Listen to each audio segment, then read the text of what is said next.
Als jij denkt aan de krachtigste motor die je kunt bedenken, denk je misschien wel aan de Formule 1-wagen van Max Verstappen. Maar deze unit achter ons heeft maar liefst 700 keer zoveel kracht als die Formule 1-wagen.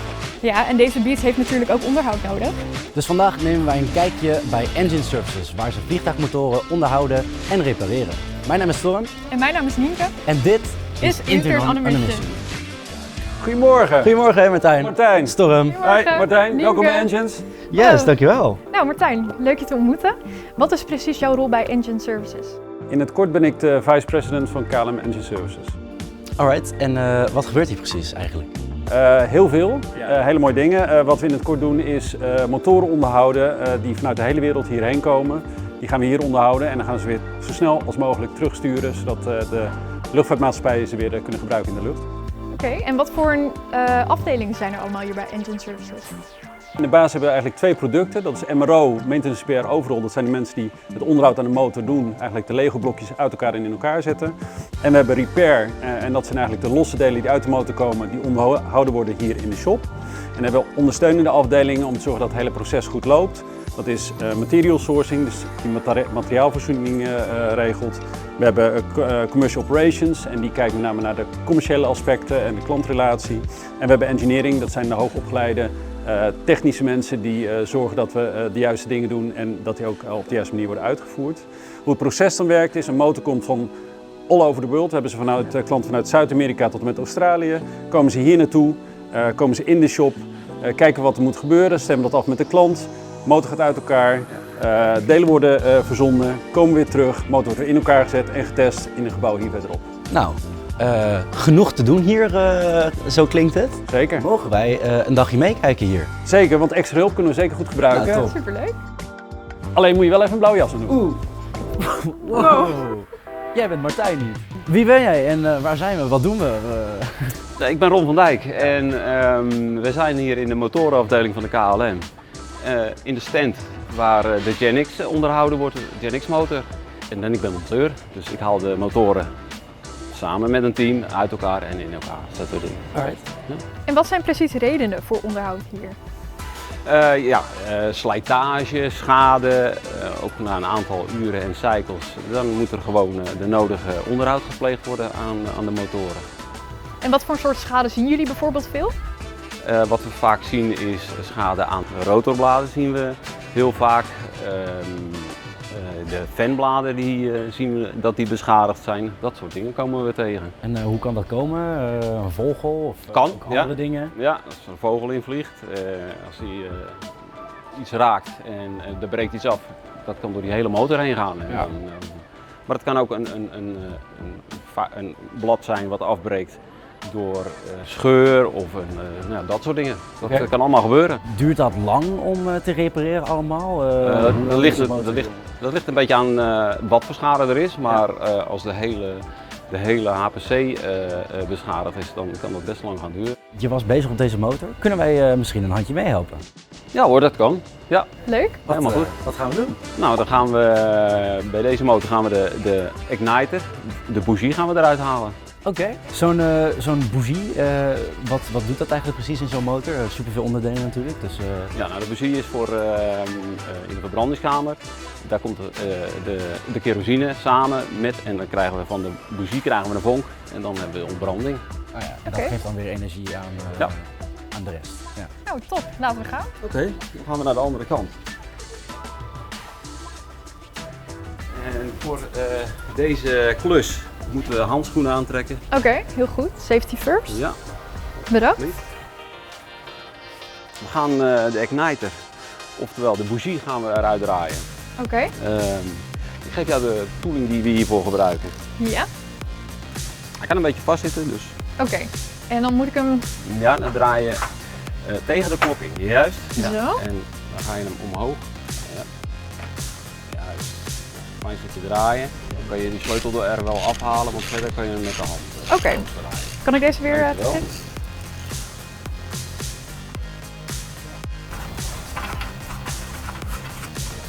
Ja, hij is er wel. Helemaal goed. Ik ben er. Dankjewel. Super. Oké, Nien.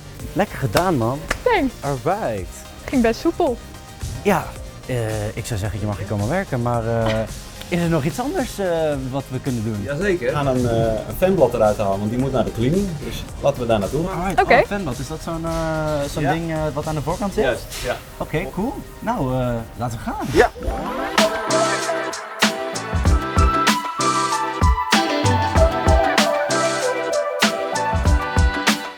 Alright. En Ron, wat is dit precies voor een type motor eigenlijk? Dit is een CF6 80 C2 motor en deze motor die hangt onder een Boeing 747. We gaan nu de fanbladen eruit halen, hoorde ik. Ja, dat klopt.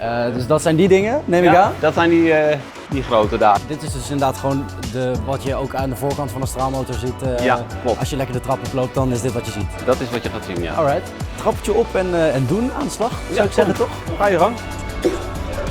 Dus is het nou een kwestie gewoon van eruit tillen en... Twee handen vastpakken Ja? en dan schuif je hem naar voren.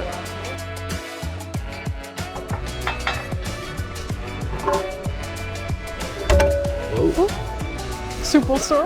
Pas op, hij is... Gaan we... Oké. Alsjeblieft. Pak hem bij aan. Oeh, Yes. best zwaar. Ja. Ja, ik zet hem.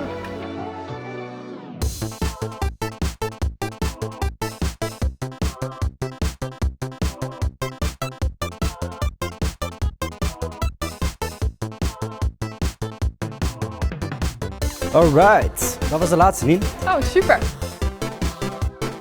Waar kan het naartoe gebracht worden? Ja, je mag ze naar de cleaningafdeling brengen, want de fanbladen moeten schoongemaakt worden. Oké, top. Gaan we doen. Doei.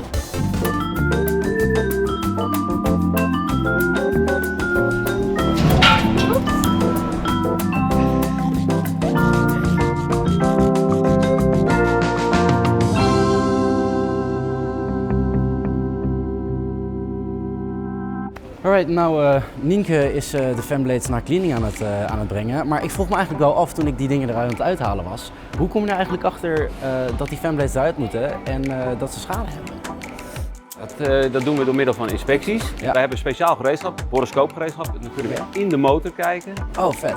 Zullen we dat gaan doen? Ja, leuk. Oké, Let's go. Nou, dit is hem dan. Dit is de horoscoop. Van een eigenaardig ding, joh. Dus hier zit een camera. Ja, daar zit een camera in. En dat zien we dan hier? Ja, klopt. Je kan hem met deze knop gaan besturen. Dan gaat hij alle kanten op. Oh joh, lijkt me wel een slang. Ja. En hier kunnen we mee in de motor kijken. We kijken dan naar de bladen, of daar schade op zit. Dit is de lengte van de Borescope Pro. Ja. Wat we dan doen is, we gaan kijken dus of er schade op zit. Zit er schade op, dan gaan we hem ook meten. Hoe doe je dat, meten? Want in principe is het gewoon een camera, dacht ik. Ja, maar er zit een programma in. Daarmee kan je de schade zeg maar opmeten. Cameraploeg, hè? Grappig. Kan ik jullie zien? Nou, het is wel de bedoeling dat we er in de motor gaan kijken. Oh, ja, oké, sorry. Laten we dat doen dan. Ja, zal ik hem Yes. opnemen? We kijken nu in de motor, wat zie ik? Nu zie je compressorbladen. Oké. Wat we nu doen is het inspecteren en bekijken of we geen schade zien op de bladen. Dus dan draai je hem inderdaad rond en dan zie je echt, dan kijk je echt op elk blad van goh, kan ik wat zien? Klopt. Oké. En dat doe je dat dan alleen gewoon op zicht? Of je zei net, er zitten hier programma's in, Klopt. scanners en zo? Ja, dat is maar als wij dus nu een afwijking zien, een schade zien, Ja. die kunnen we meten. Oké. En aan de hand van de meting zijn er limieten voor. Of de schade wel of niet in limiet is. Oké. Of dat het blad vervangen moet worden. Of het mag blijven zitten. Het hele Borescope-rapport en video, dat wordt gedeeld met de klant. Oké. Nou, super interessant. Ja, zeker. Nou Ron, super bedankt. Graag Super gedaan. veel geleerd vandaag. Was echt heel leerzaam, heel interessant. En inmiddels ben ik wel weer benieuwd hoe het met Nienke gaat. Top? Nou, Storm, het gaat super goed hier. Pas op.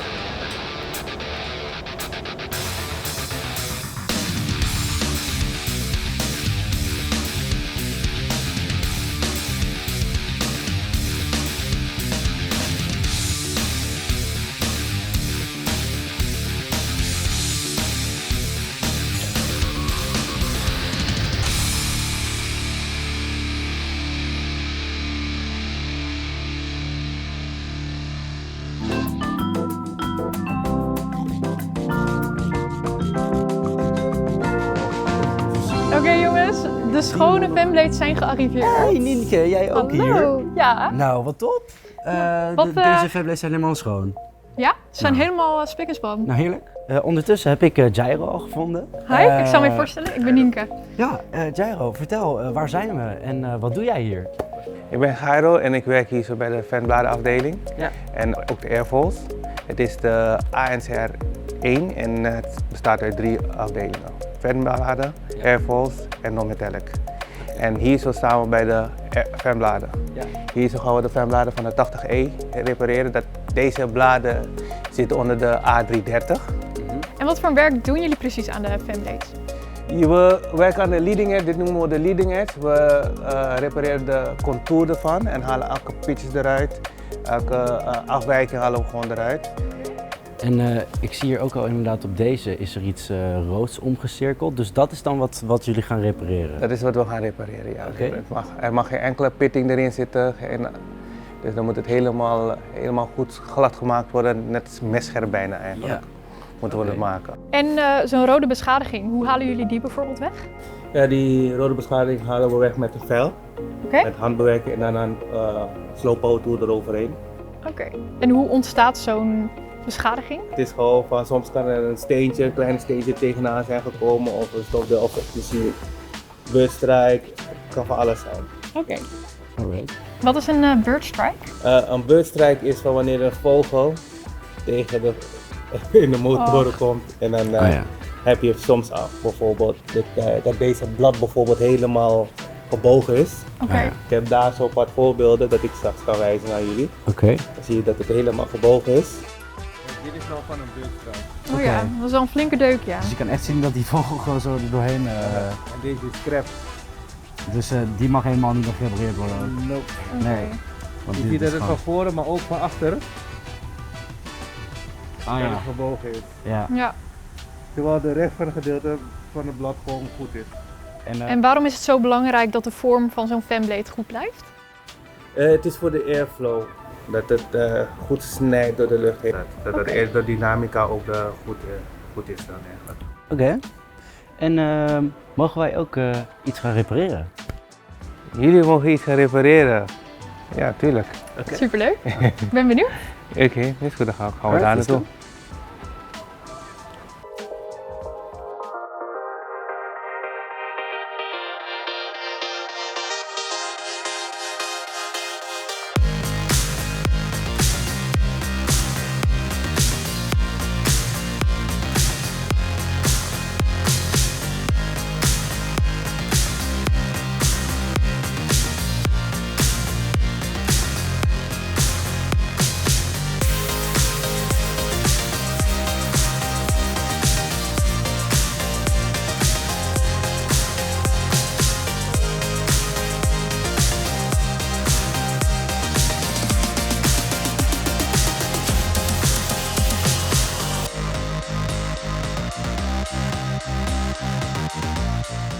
Zo lang van? En dan is hier mooi. En dan zitten zie je- er zitten nu geen bolletjes meer op. Geen pitjes meer. Het voelt weer echt helemaal als prima. Ja, en dat met ziet onze er- ogen ook. Maar moet je dat nog testen of controleren of zo? Ja, we moeten nog kijken of er een scheurtje of indicaties erin zitten. Oké. En dat doen we met de UV-lamp. Alright. Kunnen we daar een kijkje nemen? Ja, zeker.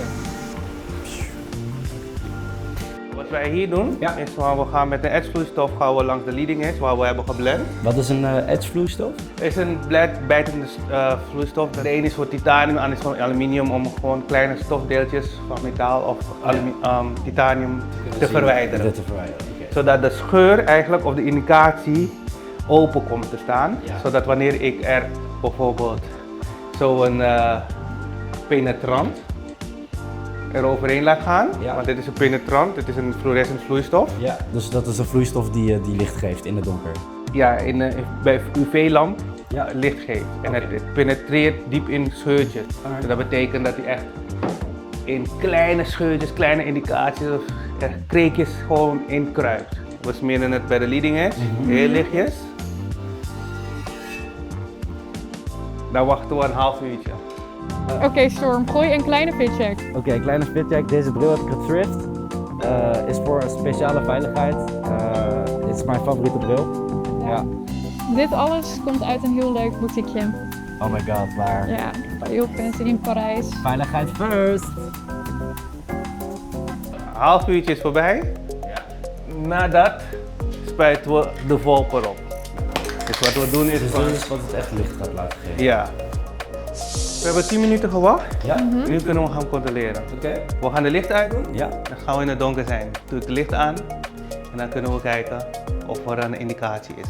Oké. Het licht is uit. En dit is ultraviolet licht wat je nu Ja, vast hebt. oké. Oh ja. We gaan kijken En, waar let je dan op? of er scheuren erin zitten. Scheuren zie je meestal vanaf beide kanten. Als je hier is of hier, Ja. dan zie je een scheur, een soort lijn. Ja, ja. En als dat zichtbaar is, dan kun je dus eigenlijk weer opnieuw gaan veilen. Als het zichtbaar is en het is niet te diep, Ja. kan ik opnieuw gaan veilen. Maar als het te diep is, moet het helaas worden gerechecked. Oké. Dus hierbij is deze blad goed. Ja. Dus deze is dan nu goedgekeurd. Deze is dan weer goedgekeurd. Nou, top Nienke, we hebben het goed Ja. gedaan. Inderdaad.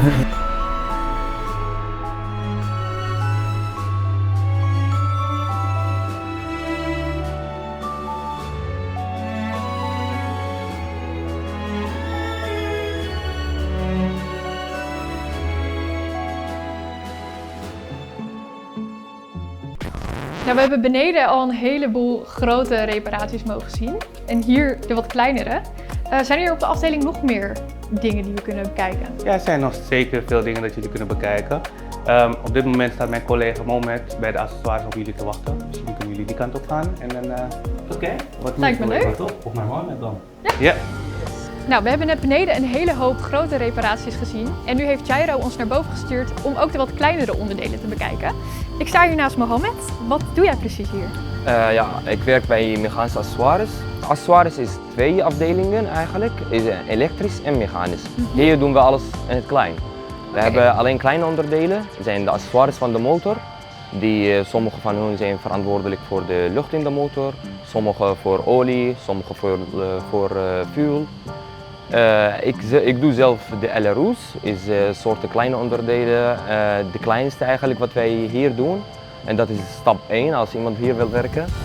Dus dit zijn onderdelen die verantwoordelijkheid dragen voor de lucht, hoeveelheid de lucht komt in de motor. En bij ons is het meestal sleutelen, onderhoud en testen. En jullie werken met kleine accessoires, heb ik begrepen. Maakt dat het ook veel moeilijker en preciezer om mee te werken? Nou, het is eigenlijk wel een beetje moeilijk, want soms heb je kleine ruimte, je moet wel een tools gebruiken. Maar we hebben wel een oplossing voor elke ding. Ik zie een heel mooi scherm hangen. Precies. Kan je daar misschien wat meer over vertellen? Dat is de CMM, Component Service Manual. Ja. Hier heb je alles wat je nodig hebt om je werkzaamheden in te voeren. Eigenlijk het is en tekening, en nummers en tekst. En tekst. Oh, Je hebt alles wat je nodig Alles wat hebt. je nodig hebt. Precies. Waaruit bijvoorbeeld hier heb ik O-ring 115. Ik wil de paardnummer weten. Dan kan ik gelijk hier scrollen. Dan weet ik precies welke O-ring moet ik hebben. Oh ja. Dan heb ik de nummer. En hier kan ik zien ook hoe moet ik dat monteren of demonteren. Oké. Dus er staat precies alles opgeschreven als ik een schroef moet demonteren of monteren. En als je iets moet vervangen, waar koop je dat? Wij bestellen hem gewoon via SAP online. Oké. En of als ik haast heb, dan loop ik naar de magazijn. Kan ik sowieso kijken online als er voorraad is of niet. Oh ja. Het is precies als je vanuit bol.com iets bestelt. Oké. We hebben heel veel onderdelen. Bijvoorbeeld voor één onderdeel, voor deze moet ik een hele set bestellen. De hele set komt ongeveer uit 10 O-ringen. Maar je hebt ook onderdelen die, bijvoorbeeld de HMU, heb je echt zo'n set die meer dan 100 O-ringen daarin komt. Wat is de HMU?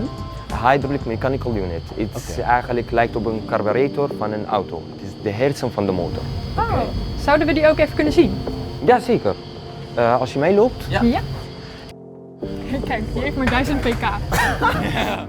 Dat is de HMU. Oké. Hij is de meester van de HMU. Oké. Nizam. Dat is de hersen van de motor. Die heeft en mechanische onderdelen en elektrische onderdelen. Zoals je ziet hier heb je kabels, heb je tandwielen. Dat is echt de moeilijkste onderdeel die wij hebben. En als iemand dit onderdeel wil leren, moet hij echt minimaal 4-5 jaar in onze afdeling zijn. En hoe duur is nou ongeveer zo'n onderdeel bijvoorbeeld? Ja, je komt sowieso rond een $500.000. Zo, dat is wel behoorlijk veel, ja. Ja, dat is echt te veel. Ja. Dus ook geen foutjes maken dan? Nee, mag echt niet. Maar ik kan me voorstellen dat deze niet gelijk zomaar het vliegtuig in kan. Nee. Moet dit ook nog eerst getest worden bijvoorbeeld? Voordat hij onderhoud gaat krijgen, moet hij getest worden. En nadat hij klaar is, moet hij getest worden. En waar doen jullie dat? In de testkamer. We hebben daar de AMU-bank. Oké. Kunnen we ook een kijkje nemen in de testcel? Solo. Ja. Naar u. Dat is de HAMU-bank. Hier wordt de HAMU getest. Wij sluiten de HAMU daar aan en zoals je ziet op de computer kan je alles zien. De druk, hoeveel hij, de flow, hoe snel die brandstof uit hem gaat, hoe snel in gaat. Het is eigenlijk echt alles wordt gemeten. Ja. En wat zijn bijvoorbeeld wat foutjes die jullie dan tegen kunnen komen bij de motor? Bijvoorbeeld hoge druk, lage druk, lekstroom. Zoiets. En dan gaat hij weer naar de afdeling in. Dan wordt hij weer opnieuw gekeken wat er aan de hand is. Wordt gefixt. En dan weer getest. Nou. Zolang het niet perfect is, dan mag je niet naar buiten. Mag je niet naar buiten. Nee. Nou, na je verhaal ben ik best wel benieuwd geworden. Is er ook iets wat wij misschien kunnen doen? Zeker, wij hebben kleine onderdelen. En gelukkig ik heb het certificaat van, dus wij kunnen wel daar aan doen. Oké, superleuk. Aan de slag dan. Ja. Oké Mo, wat is precies de bedoeling? Ik heb een challenge voor jullie. Ja. Jullie gaan precies hetzelfde ding doen. Oké. En diegene die wint, mag je met mij op de foto. Yes. Ja. Dan ben ik Thomas Shelby. Daar gaan we om strijden. Wat voor vliegtuigonderdeel is het eigenlijk? Het is een VSV 80E. Ah, die heb ik thuis ook, ja. VSV die verantwoordelijkheid draagt voor de lucht. Ja. Dat had ik al verteld. Ja. Dat hij lucht geeft aan de motor. Lucht geeft aan de motor, zodat hij het... Oké. Nou, Nien, jij mag beginnen. Ja. Ben je klaar voor? Ja. Oké, 5, 4, 3, 2, 1, 0.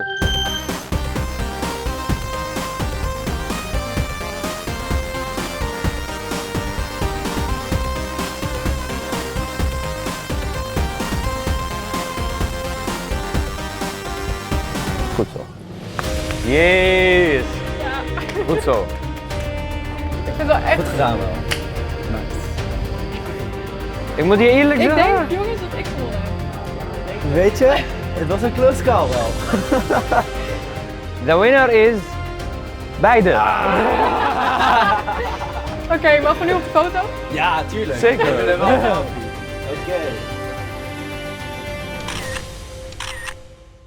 Bedankt voor het kijken naar deze video. Als jij dit een leuke video vond, vergeet dan vooral niet te liken, te commenten en te subscriben. Als je dan al bezig bent, tik dan ook even gelijk dat belletje aan. Ja, en deze unit is weer klaar om de lucht in te gaan. En ik ben helemaal fan geworden van het werk. Dit was Intern on a Mission. Hopelijk zien we je weer bij de volgende. Doei!